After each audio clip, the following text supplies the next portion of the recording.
খান, আপনি জানতে চেয়েছেন কার সাথে আমার বিয়ে হবে তাকে একদম নির্ধারণ করা নাকি এটা কর্মফল?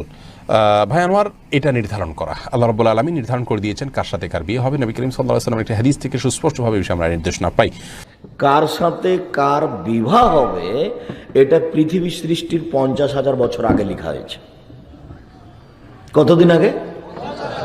50,000 বছর।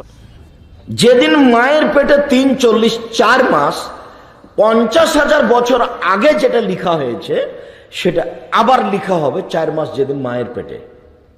তাহলে কার সাথে কার বিবাহ হবে এটা দুবার লেখা হয়েছে। তা আপনাকে এখন যে আল্লাহ বললেন যে পছন্দ মতো বিবাহ করো, এটা আল্লাহ আপনাকে একটা সান্ত্বনা দিলেন। ঘুরতে ঘুরতে ঘুরতে ঘুরতে যেখানে তাকদিরে লেখা আছে সেখানেই হবে। জি, বিয়ে কি ভাগ্যে লেখা থাকে? বিয়ে কি ভাগ্যে লেখা থাকে? মিশকাত হাদিস নাম্বার 73 আল্লাহ বলেছেন, এই সৃষ্টি জগৎ সমস্ত কিছু সৃষ্টির পূর্বে প্রায় 50,000 বছর পূর্বে আল্লাহ সবকিছু লিখে রাখেন।